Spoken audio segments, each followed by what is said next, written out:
sudah ada mas untuk obat semprot sendiri. Jadi diberikan untuk dosis mungkin ada teknisnya, mungkin teknis untuk dosis berapa itu, untuk intensitas semprotannya berapa mungkin sudah ada gitu. Dan untuk limbah kotoran sendiri sebenarnya bisa juga kalau sistem kandang mas ya, sistem kandang postal gitu kan dimanfaatkan untuk sayur apa gitu kan juga bisa sebenarnya. Kalau yang saya sebutkan tadi untuk semprot-semprot itu mungkin mengurangi bau dan lalat itu tadi kan yang kendalanya itu mas ya. Kalau untuk pembuangannya mungkin bisa tidak terlalu masalah gitu mungkin. Untuk pupuk kan juga bisa. Kalau untuk kotorannya sendiri kan kalau di kandang biasanya kan di bawah gini mas ya, jatuh di bawah. Setelah disemprot itu dengan ya obat itu tadi kan ada obatnya itu jenisnya EM4 atau apa, mungkin bisa dilihat di YouTube ya. Iya, EM4. Setelah kotoran disemprot EM4 itu tadi dalam waktu berapa hari atau apa gitu, untuk baunya kan hilang aja, untuk lalatnya kan hilang. Tapi untuk beberapa hari atau beberapa minggu kan untuk kotoran sendiri kan kumpul gitu, diambil itu untuk pupuk lebih baik gitu. Karena EM4 itu kan bakteri pengurai gitu mas, isinya kan bakteri pengurai. Jadi kalau di manusia itu seperti apa, Yakul gitu loh, Yakul untuk bakteri ya, bakteri baik. Jadi kotorannya itu cepat diurai, jadi nggak terlalu baunya itu nggak terlalu menyengat gitu ya.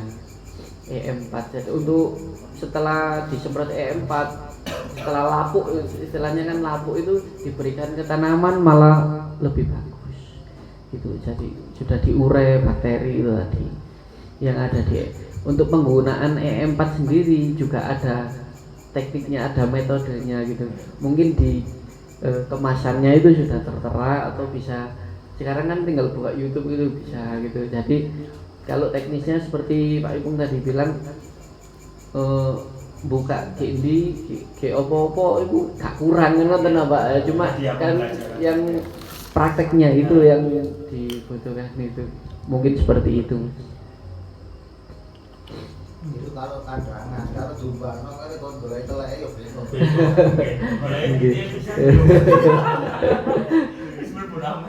Iya dalam bingung apa pada dalam teleke. Nggih, mungkin ada lagi.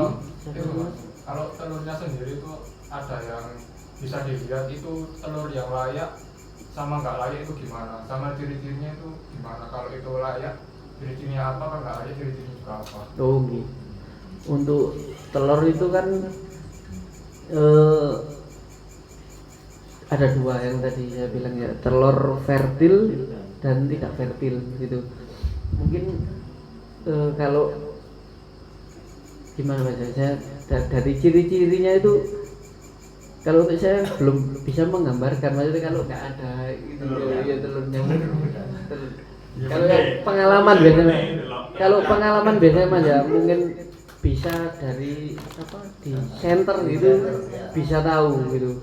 Untuk cirinya sendiri dari betina sama jantan itu bisa dilihat. Kalau itu iya di sentolop itu untuk ukurannya. Jadi di dalam itu ada pembuahan atau tidak itu tahu kalau di center gitu. Kalau untuk biasa gini mungkin iya kurang gimana aja kayak iya kan, maksudnya podo kak barang gak ketok di dalam gitu. Jadi kalau ada telurnya mungkin di center gitu, yang pengalaman mungkin sudah tahu. Kalau untuk ciri betina sama jantan itu biasanya yang betina agak iya gitu, bener lah gitu. Seperti itu yang saya ketahui gitu. Dari sisi bentuk. Dari telur ayam kampung sama bangkok itu juga beda. Kalau bangkok itu agak lancip, ya lancip, lonjong lancip, lencir gitu loh untuk telurnya gitu. Terus untuk Masnya tadi tanya telur, jadi saya tambahkan sedikit dari pengalaman. Untuk telur itu juga berpengaruh, maksudnya sejak dari telur sampai besar itu telur itu sangat mempengaruhi untuk perkembangan ayam sendiri. Untuk telur, ukuran idealnya yang mau ditetaskan itu harus di atas 40 gram dari ukuran telur.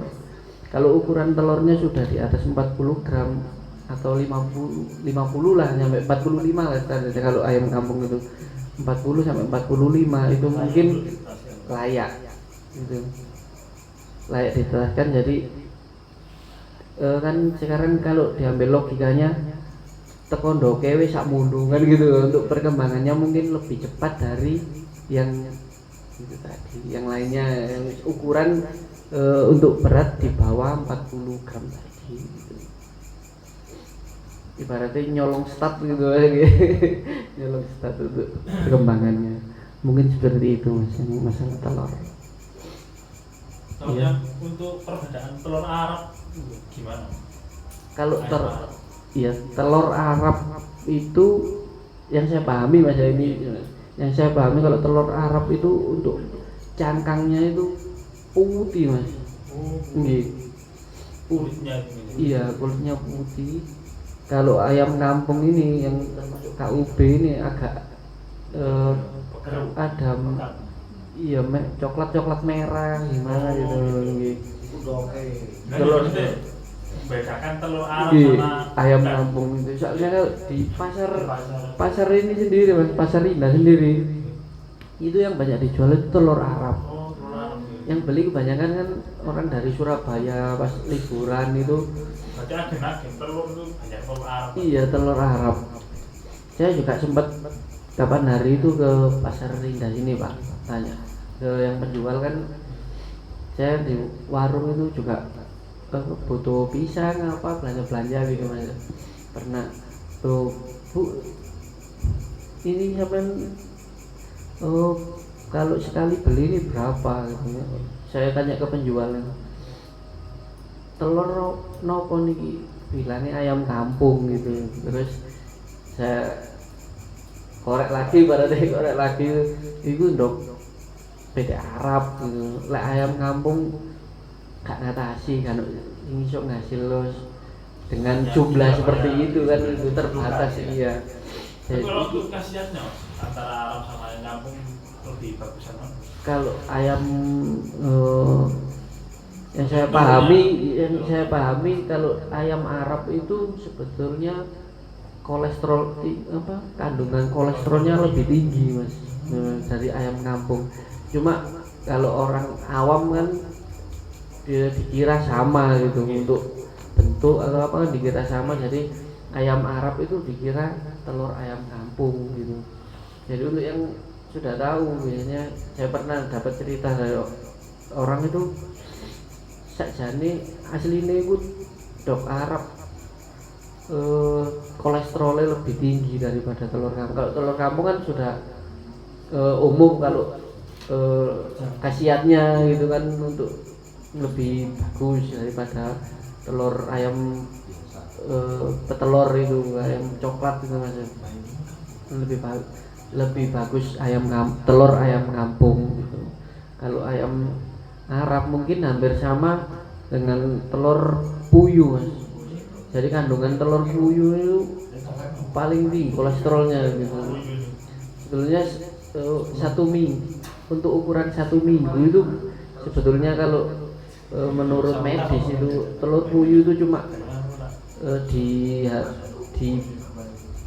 diperbolehkan itu makan cuma berapa butir gitu loh 1 minggu untuk ukuran. Jadi tingkat kandungan kolesterolnya sangat tinggi. Kalau untuk ayam Arab mungkin ya hampir sama kolesterolnya tinggi itu daripada ayam kampung itu sendiri gitu. Saya yang di sini pernah lek sampean iso 1 minggu nyetori aku 1000 butir gak apa-apa, iki tak stop, aku njupuk nang sampean. Kalau di itu satu pedagang di sini pasar ini. Satu pedagang itu satu minggu ambilnya kulaknya itu 1.000 butir. Kalau orang Surabaya beli kan biasanya kan dikasih bakul itu ya, bakul yang itu beli 25 butir 30 gitu. Yang dibeli itu ya telur ayam Arab. Mungkin kalau telur ayam kampung sendiri, kalau dari Karang Taruna ada ide, mungkin ya ada ide entah besok-besok atau kapan gitu ada ide untuk melihara ayam KUB untuk diterapkan di desa Banjar Kemanten. Saya kira masih berpeluang gitu mas untuk ayam kampung, tapi juga harus pinter-pinter marketingnya, jadi brandingnya itu iki ayam kampung gitu, apa PT Arab itu ini ayam kampungnya, jadi orang itu punya wawasan ya, diedukasi seperti itu, jadi punya wawasan. Oh iya, aku milih telur kampung opo telur ayam Arab gitu loh. Kalau biasanya kan kalau orang awam itu wis gak lali ya padha wae kan gitu biasanya jawabannya orang-orang, gak lali ya padha wae telur kampung sampai telur Arab kan gitu kalau yang awam ya. Jadi sama-sama putih. iya, jadi harus pinter-pinter branding itu tadi. Kalau telur ayam kampung seperti ini, kalau telur ayam Arab itu seperti ini gitu mas. Untuk perbandingan pejantan sama betinanya berapa? Iya. Setelah baru memulai Iya. usaha ini itu perbandingannya berapa? Oke, untuk skala rumahan sendiri yang disarankan itu 5:1 mas. Jadi 5 betina 1 pejantan gitu. Dan untuk pejantannya sendiri sebaiknya usianya di atas, iya di atas betinanya, atau yang standar itu usia 1 tahun gitu kan sudah matang gitu mas. Dan kalau bisa jangan sedarah mas, maksudnya tetesan ya keturunan itu. Jadi untuk semua betina 1 tetesan itu bisa, jadi diambilkan pejantan dari yang lain kalau bisa itu ya. Biasanya kan nanti perkembangannya kurang maksimal atau ada yang cacat atau gimana, mungkin seperti itu. Kalau 1 tetesan itu 1 turunan itu. Jadi untuk perbandingannya 5:1 bisa, 6:1 bisa gitu. Terus sementara ini kalau KUB itu kebanyakan untuk mempercepat hasil mas ya. Kalau mempercepat hasil biasanya disilang sama jantannya itu bangkok gitu. Untuk produktivitas telurnya tetap, tapi untuk ukuran turunannya ya, turunan itu lebih, pertumbuhannya lebih besar, lebih cepat dan lebih besar gitu. Kalau pakai jantan bangkok, kalau ingin mempertahankan galur murninya, jadi ya tetap betina KUB, jantan KUB gitu, jantan KUB. Kalau sama bangkok itu produktivitasnya juga sebetulnya tetap sama, tapi ada keunggulannya itu tadi, keunggulannya untuk ukuran turunannya lebih besar dan lebih cepat pertumbuhannya gitu mas. Kalau ini satu lagi mungkin terakhir ya, besok kita lihat langsung tanya bisa lanjut ya. Tahu betul ya. Kan tadi setelah 4,5 sampai 5 bulan kan sudah produktif.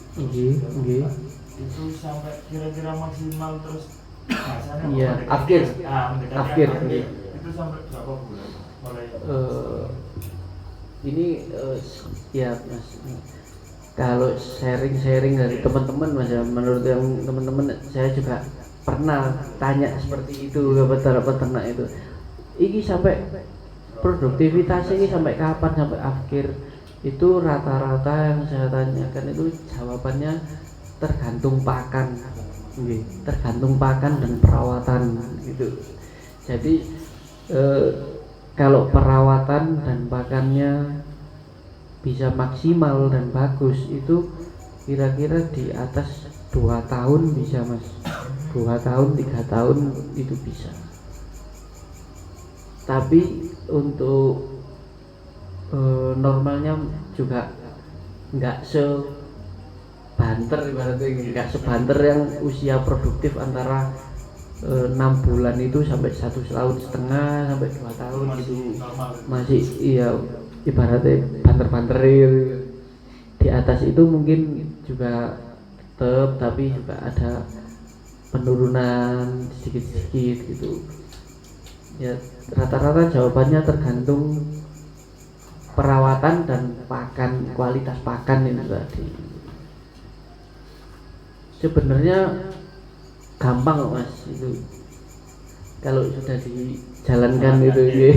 Saya dulu juga sama gitu, ya apa sebelum itu kok ya apa, akhirnya saya jalani sekarang. Jadi yang saya pelihara itu untuk 1 minggu rata-rata bisa terkumpul untuk 6 betina yang sudah produktif itu untuk 1 minggu. Telurnya sendiri biasanya terkumpul antara 30 sampai 35 butir. 1 minggu. Nggih, 1 minggu itu terkumpul 30 sampai 35. Tapi selama ini saya belum pernah untuk menetaskan gitu. Iya, jadi dari tetangga-tetangga sendiri itu peminatnya alhamdulillah banyak gitu. Jadi aku meni ya 10, meni aku 10 gitu. Kadang sampai yang minggu kemarin saya kan masih sibuk di atas itu, maksudnya ngurus warung itu tadi. Jadi untuk ayamnya nggak seberapa saya perhatikan, itu pengaruh ada penurunan telur itu sampai telat untuk tetangga. Saya nggak pernah jual jauh-jauh mas, cuma tetangga sendiri nggih. Aku jam 10 nggih, aku jam 10 ya. Ya saya sementara ini saya pakai ijole pakan gitu aja kan, masih belum skala itu sama belajar. Mungkin kalau sudah ibaratnya saya rotek-tekan kan gitu bahasa Jawa ya, lek seru lali mungkin sedikit demi sedikit saya tambah lagi, saya kembangkan gitu. Kalau di sini, kalau di pasar itu biasanya 3.000. Kalau saya ke tetangga sendiri itu per butirnya saya jual 2.500 gitu. Kalau 2.500 sehari itu kan ibaratnya 5 gitu aja mas, yang 5 gitu aja kan 12.500. Untuk pakannya mungkin separuhnya dari itu lah gitu untuk pakannya. Jadi untungnya itu 1 hari 50% itu hari.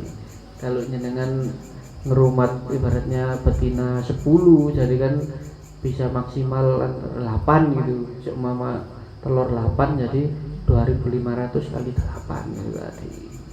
Jadi 20.000 gitu. Untuk pakannya mungkin cuma 10.000. Itu kan kalau kepingin skala besar kan tinggal kelipatannya aja kan gitu mas ya.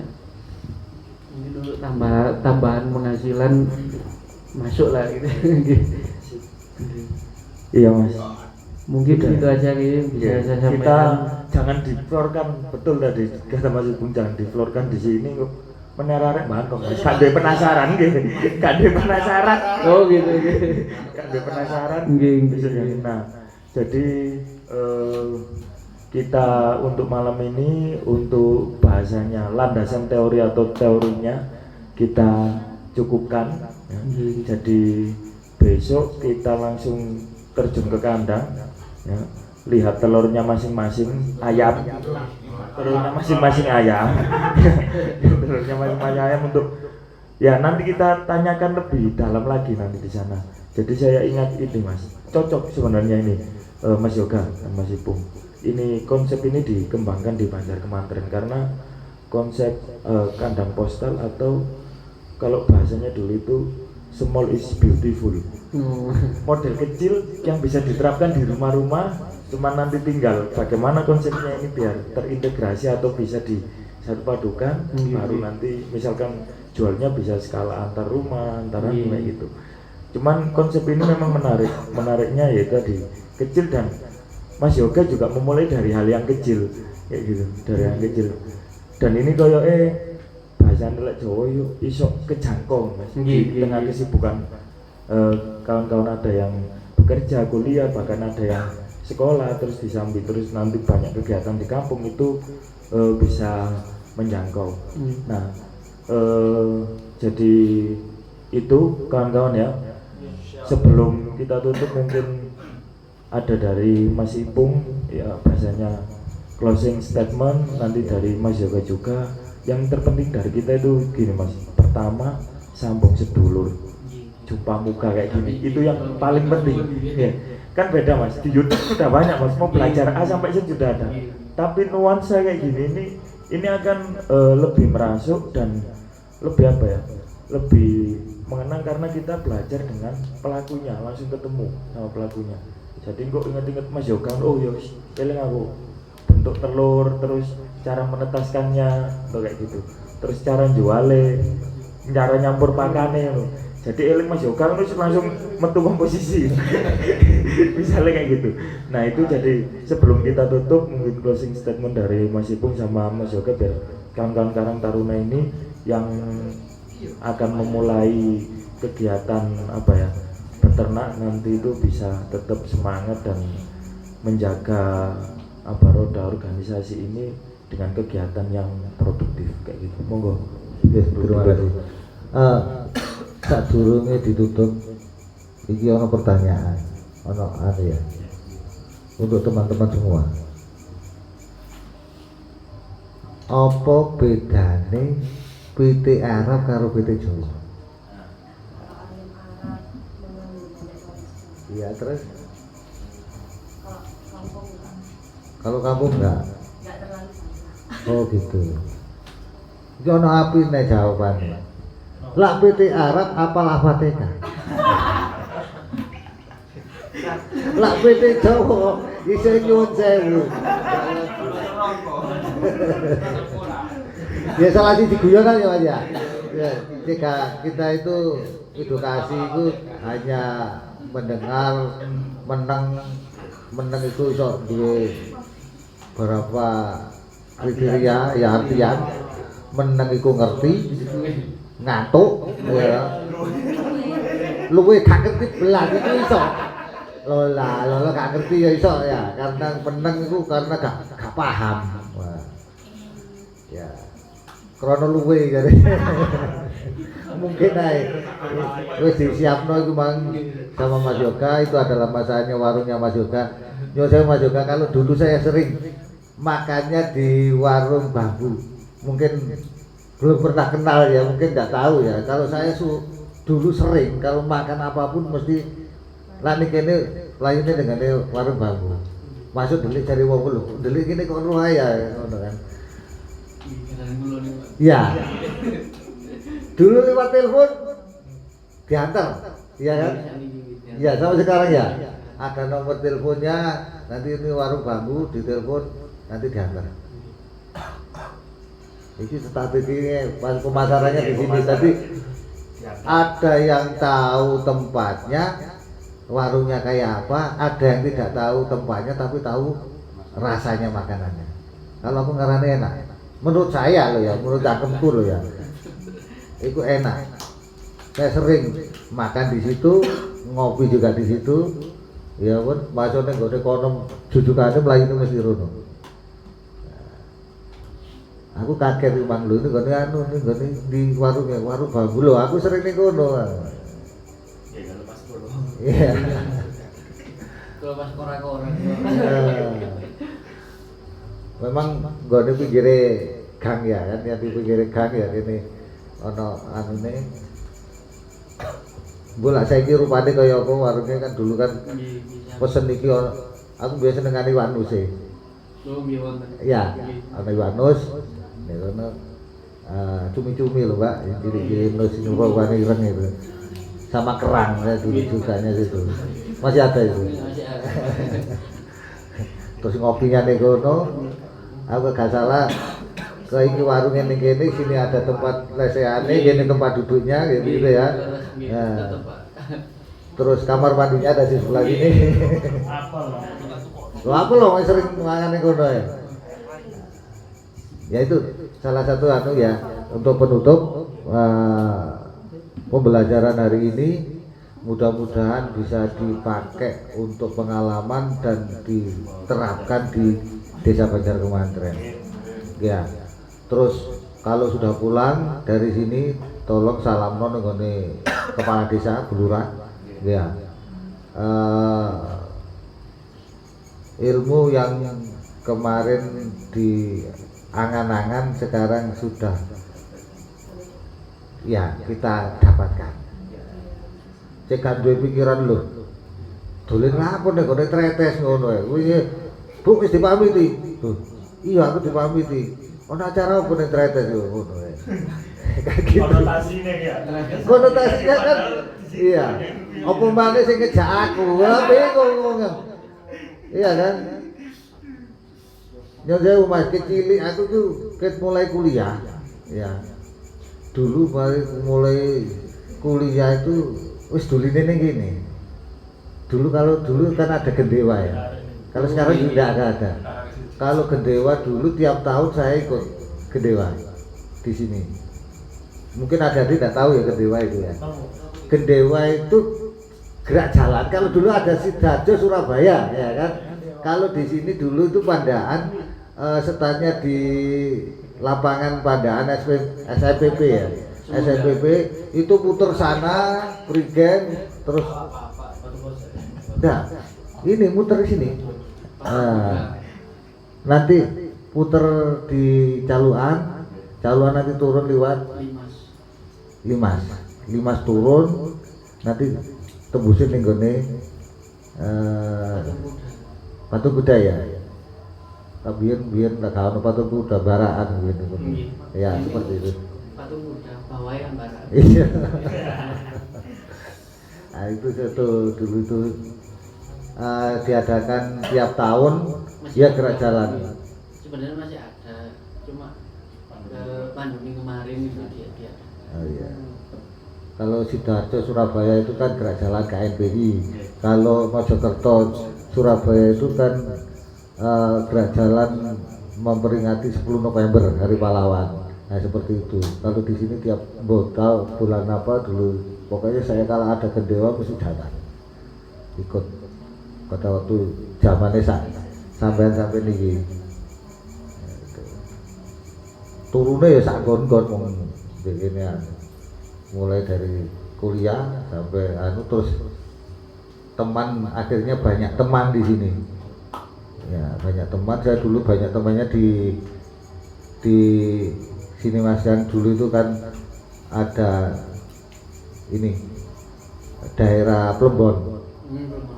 Plembon itu daerah itu ada apa jenenge diklat ya. Ya. Diklatnya Pemkop. Daerah situ sampai gang-gang Plembon itu masuk itu banyak teman saya di situ. Terus mari ngono saiki munggah sampai bu koncone akeh ning ngene. Ya, gitu. Saya sering ngopi di sini sering. Jalan di sini sering. Jadi jangan dikonotasikan kalau dulu ning tretes itu elek. Ya, saya sudah mengalami mulai dari remaja sampai sekarang. Saya kira itu, terima kasih ya. Mudah-mudahan besok ojo sampai turune tangine awan. Besok pagi kalau kita melihat situasi alam di sini pagi hari, kalau melaku belajar. Mudah-mudahan ilmu ini bisa bermanfaat, ilmu ini bisa berguna untuk kita semua. Lah iso-iso sesuk, lah anjene iso kita mempraktekkan yang ada di sini, kita praktekkan di sana, di desa kita, di Banjar Kemantren, dan mudah-mudahan besok juga akan berkembang dan bisa menurunkan ilmunya dari sini. Ya. Saya kira gitu. Terima kasih. Dan saya akhiri, wassalamualaikum warahmatullahi wabarakatuh. Mungkin Mas.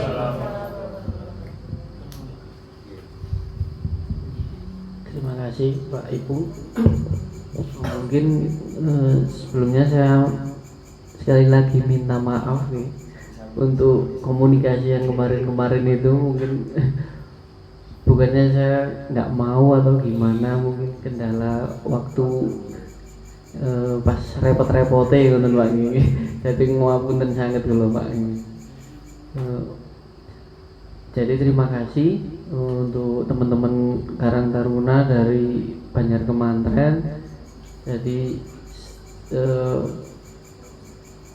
karena ada acara ini, jadi saya tambah temen, tambah saudara gitu ya. Kapan-kapan kalau main ke sini ya silakan gitu. Gantian, insya Allah kula saya sempatkan main ke sana. Saya dulu waktu SD tinggal di PP Legi, Pak. Saya SD di sana, PP Legi di Imer. Dulu makro kan, Pondok Mas Pion, kolam renangnya nih Pak, zaman dulu. Jadi SMP saya di Gempol. Jadi tiap hari itu antara Imer sampai Gempol itu Pak. Saya lewati PP. Jadi lewat Banjar Kemantren, Tebel, terus Gedangan itu mulai arah Handut itu jadi semua lumayan hafal lah Pak. Mungkin penutup mungkin lagi penutup dari saya, semangat buat teman-teman, semangat untuk melakukan aksi itu tadi yang dibilang, jadi melakukan aksi. Jadi ide-ide yang tidak dilaksanakan, kata Pak Ipung tadi, ide-ide yang tidak dilaksanakan itu jadi seperti percuma gitu. Dan kalau teman-teman ingin beternak, wirausaha beternak, saya pesen gitu, mungkin bisa saya pesen jangan terlalu yang muluk-muluk dulu gitu loh. Jadi dimulai dari tahap awal itu ya kecil-kecilan dulu. Jadi bisa belajar, bisa tahu seluk-beluknya ayam dulu, baru bisa dikembangkan, bisa ditambahkan lagi gitu. Mungkin seperti itu. Yang terpenting itu coba dulu aja, mungkin jangan takut gagal Pak.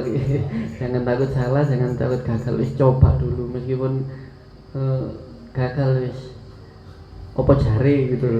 Insya Allah kalau ada niat, kalau dengan teknik yang tepat dan metode yang tepat, insya Allah berhasil. Mungkin seperti itu dari saya. Saya akhiri, wassalamualaikum warahmatullahi wabarakatuh. Waalaikumsalam warahmatullahi wabarakatuh. Terima kasih atas ilmunya dari Mas Yoga dan Mas Ipung. Ya, untuk Dani sama Mbak Ulan yang mau pulang, monggo. Nasi di bawah dan oh ya, foto bareng dulu. Jadi nggih, mboten niku tengah jam. Lah iki digawa dek. Oh iya lah ya, maksudnya di dalam. Dek ngarep. Ya. Oh di depannya. Nggih. Oh kita berdiri. Nggih. Terima kasih, kurang lebihnya saya mohon maaf yang sebesar-besarnya. Wassalamualaikum warahmatullahi wabarakatuh.